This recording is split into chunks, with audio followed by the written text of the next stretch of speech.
My dad collapsed and was rushed to the hospital. I need to be with him, so I can't go on our honeymoon. You'll have to go alone." Suddenly, my eagerly anticipated honeymoon was canceled. My husband insists I should go alone, but who on earth goes on a honeymoon alone? When someone appeared in front of me the next moment, I felt my legs go weak. There stood my father-in-law, who was supposed to have been taken to the hospital. "Father-in-law, why are you here?" "My name is Sarah. I've been living with Mark for 5 years, and he finally proposed just this summer. Reflecting back, these 5 years felt long. After dating for about a year, we started visiting Mark's parents' home, and he also had the opportunity to meet my out-of-town parents. Yet he kept saying, 'We'll get married once work stabilizes,' without making a firm commitment. Eventually, he began jokingly suggesting, 'Why don't we just stay like this?' This started to concern me. 'Mark, I'm approaching 30. If you're not going to be upfront with me, we should break up.' After saying all that, Mark finally proposed to me. We were already close with each other's parents and had discussed everything from what we wanted at the wedding to where we wanted to go on our honeymoon. All that was left was to execute those plans. We'd hold a small ceremony with only our closest friends and family. The only event left was our honeymoon. Mark was going to spend the day at his parents' home to spend some time with them. I had dinner with my parents, who had come from out of town and later returned home alone. I checked the luggage for the honeymoon and sent a message to Mark's phone before I went to bed. "Mark, you've done great today. I'm all set for our honeymoon tomorrow. I'm really excited about our trip to Italy." However, I didn't hear back from Mark. I thought to myself, he must have fallen asleep from exhaustion from the ceremony. I hope he doesn't oversleep for our flight tomorrow. Feeling a little nervous, I eventually fell asleep. The next morning, I was awakened by a call from Mark. "Sarah, something terrible has happened." He started speaking rapidly the moment I picked up. "My dad collapsed and he's been rushed to the hospital. You'll have to go on our honeymoon alone today." "What? What do you mean?" I couldn't help but let out a bewildered exclamation. "But your father was so full of life at our wedding yesterday, wasn't he?" "I'm as shocked as you are, Sarah. I'm going to stay by his side, but you go ahead without me." "Don't be ridiculous. If your father's ill, there's no way I can leave for our honeymoon. Who on earth goes on a honeymoon alone?" I asked for the hospital his father was taken to, but Mark stubbornly refuses to tell me. "If I told you, you'd come to visit, wouldn't you?" "Of course I would." "Dad knows how much you've been looking forward to going to Italy. He insisted that I should still let you go. Please respect his wishes. There's no way I can enjoy myself with everything that's going on. Are you planning to come join me once he's feeling better?" "Of course. I'll come as soon as things are settled here." "Settled? Don't jinx it by saying as soon as things are settled. Please, let me handle things here and proceed to Italy as planned. I'm about to arrive at the hospital, so I won't be able to pick up your calls. Talk to you later." Wait, Mark." Without listening to my attempts to communicate, he abruptly hung up the phone. I tried to call back immediately, but it seemed like he had turned off his phone. With no way to reach him and not knowing the name of the hospital, I couldn't rush to my father-in-law's side. As I stood there, feeling helpless, suddenly the doorbell rang. The moment I opened the door, I felt my legs go weak. Father-in-law? Standing at the door was my father-in-law, who was supposed to be in the hospital after an emergency transport. "Your legs, they're okay. I'm glad." What are you talking about?"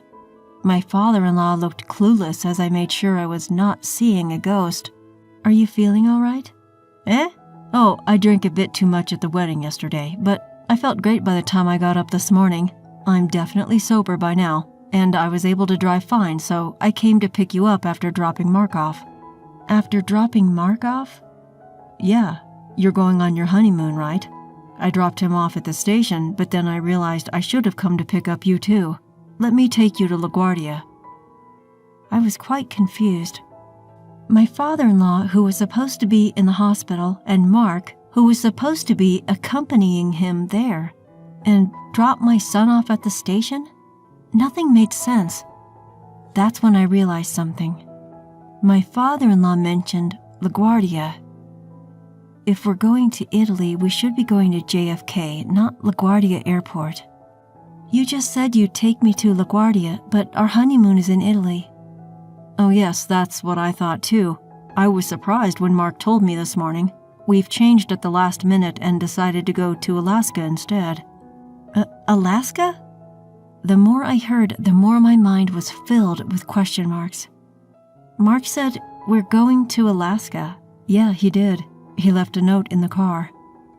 My father-in-law showed me a post-it that Mark had dropped off in the back seat. It had the name of an inn in Alaska and a flight from LaGuardia to Ted Stevens Anchorage International Airport written on it. The moment I saw it, the puzzle pieces began to click into place. Could you please take me to LaGuardia after all? Of course. There shouldn't be too much traffic.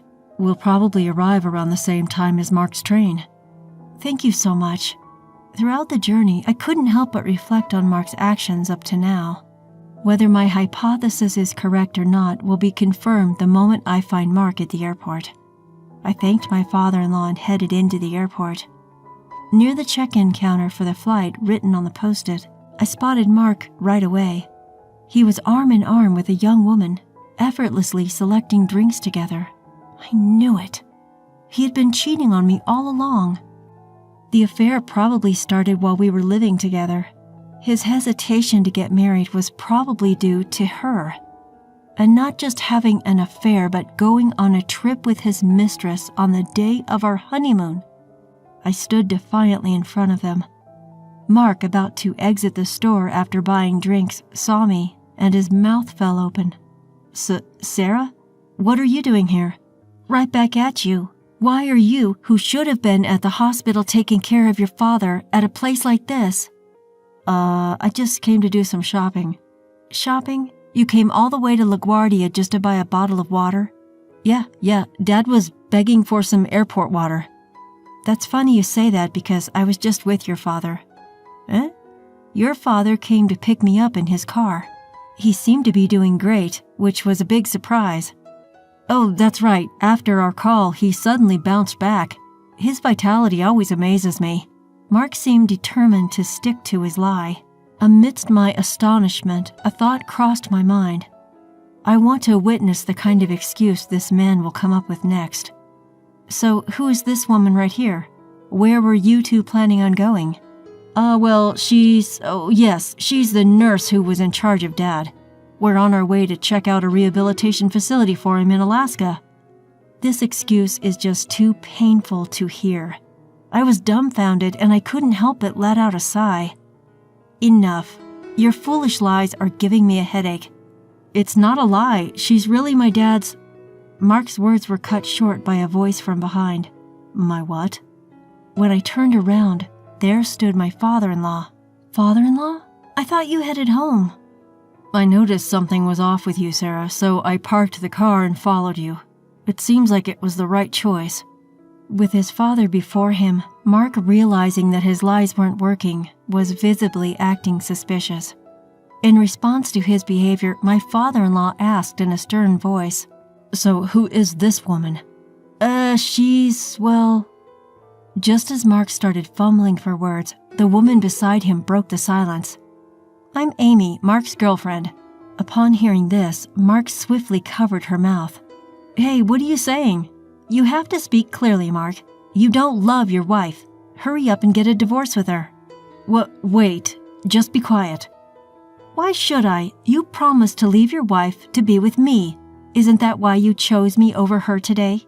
That's because you threatened me by saying if you don't go to Alaska with me today, I'll expose our relationship.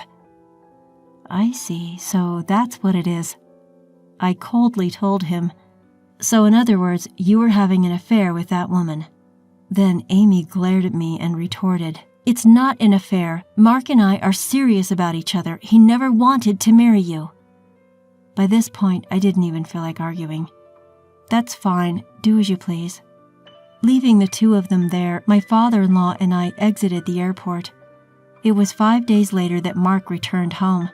The doorbell rang, and so I talked to him through the intercom. "Sarah, I can't unlock the door. Can you open it for me?" "Oh, about the lock. I changed it." "You changed it? Why would you do something like that without telling me?" "I don't like the idea of a stranger having a spare key to my home." "A stranger? Are you talking about me?" "Who else would I be talking about? I've already prepared the divorce papers, so just quickly sign them." Wait a minute. Let me in first. We can talk after that." Keeping the door chain on, I passed the divorce papers through the crack. "There's nothing for us to talk about. Once you sign the papers, can you leave immediately?" "Don't be so angry. I've decided to break up with Amy." "Huh? What do you mean?" "Well, she's terrible. I agreed to go to Alaska because she threatened to expose our relationship, and all she did was complain that the inn was old-fashioned and the weather was bad. It wasn't fun at all. So I clearly told Amy, I have no intention of divorcing my wife. Please break up with me." I couldn't care less whether you and that girl break up or not. The only choice I have is a divorce, even if you don't agree." "Don't say that. Are you angry because we couldn't go to Italy? Well, it's a little late, but shall we go now? Are you out of your mind? How can you even suggest that?" I was wrong to think that I could have a reasonable conversation with him for even a second. There's no way a man who cancels his honeymoon and goes on a trip with his mistress has a reasonable thought process.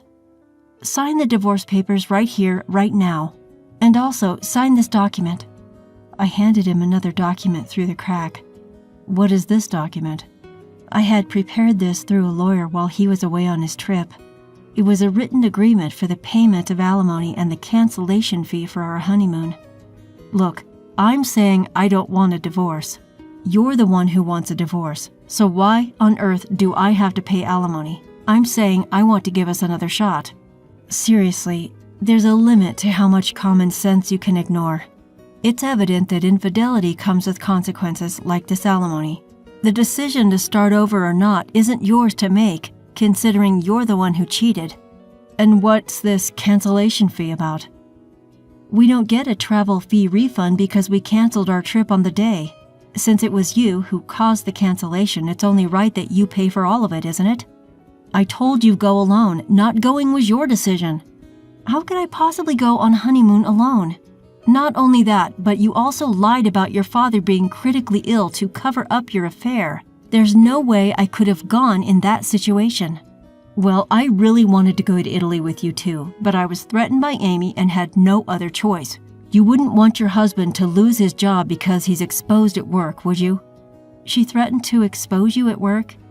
Yeah, that's right. If she says she's going to do it, she will. It's all Amy's fault. Surely Amy does have a kind of vibe where you can't predict what she might do once she sets her mind to it. Considering she even declared, "I'm his girlfriend," directly to his wife, she must be quite a wild one. In fact, I was relieved. With an opponent like Amy, Mark would self-destruct even if I didn't do anything. All that was left to do was somehow to get him to sign the divorce papers. Pretending to be worried, I deliberately asked him, "Hey, are you sure it's okay for you to be here?" "What do you mean?" "You broke up with Amy, right? Wasn't she angry?" "Of course she was angry, but I'm done with her." "Well, you might be fine, but what about Amy? Given her personality, I wouldn't be surprised if she storms into your office and exposes you." "Indeed, that would be disastrous. I need to go to the office and stop Amy." "Sarah, please, pass me my company key card." "This one?" I pulled out Mark's company key card from his drawer and showed it to him. "Yeah, that's the one." I quickly shook off Mark's hands as he tried to take it through the chain gap. "I'll give you the key card in exchange for your signature on the divorce papers and the payment agreement for the bill." "But..." With this, Mark would probably agree and sign. "Have you decided? You better hurry. Amy may beat you to the office." "Ah, all right." Reluctantly, Mark signed all the documents and passed them through the door gap. "Here, this is good enough, right? Hurry up and give me the key card." Once I handed over the key card, Mark ran off, heading towards the office. I went to the courthouse to submit the divorce papers as well as hand the signed payment agreement to my lawyer. It was a relief that at least the money issues had been sorted out. The next day, I received a frantic call from Mark. "Hello?" "Ah, Sarah. What do you want? We are legally strangers now. We have nothing to talk about." "Wait, don't hang up on me." Mark pleaded desperately. Feeling a little curious about what happened, I decided to listen to his story. "So, what do you want?" "I was called by the board when I got to the office today. Everyone knows I had an affair even though I got ahead of Amy. Isn't that weird?" "Oh, that's because I told them." "What? You told the board?" "Well, I felt sorry for them because they came to our wedding but we got divorced so soon. You seemed busy with Amy, so I decided to explain the reason for our divorce to our guests." "Guests? You mean not just the board? You told everyone at my office?" "Yes, when I told them my husband preferred a cheatcation over our honeymoon, everyone was appalled. But how am I supposed to face everyone at work going forward?" "You don't have to hide your true self anymore. Isn't that a good thing?" "Huh. Don't mess with me. You ruined my life." "I should be saying that to you. I wish I could reclaim the 5 years I wasted on someone like you." When I raised my voice, he had nothing more to say. "Why don't you just be with Amy? If her feelings for you are so strong, wouldn't she support you even if you quit your job?" "No way. Nothing good happens when I'm with that woman. The only one who can support me is you, Sarah." "Well, nothing good happens when I'm with you. If you want support, you should think about other people's feelings a bit more before you act." "Yeah, I truly regret it. So let's try again." "No chance. How about reflecting, turning over a new leaf, and getting back into the dating scene? Oh, and maybe find a job first." "Sarah, don't abandon me." "You're the one who betrayed me first. You'll just have to live with your regret." I ended the call abruptly. After that, it seems Mark returned to his parents' house to borrow some money a few times. But my father-in-law, who had been made out to be gravely ill without him knowing and moreover was used as an excuse for Mark's infidelity, was furious. Eventually, he cut ties with Mark. Mark found it increasingly uncomfortable to be at his company and ended up quitting. His job hunting didn't go well, and it seems he's barely making a living by working part-time at a convenience store. On the other hand, I moved into a new home with the alimony from Mark. Even though I changed the door locks, it felt uncomfortable living in a place my ex-husband knew about. Mark's parents helped me move. They probably saw it as a way to atone for their son's misdeeds. I still occasionally chat as well as have meals with them. I won't get back the 5 years I spent with Mark, but I'm going to find a better man next time.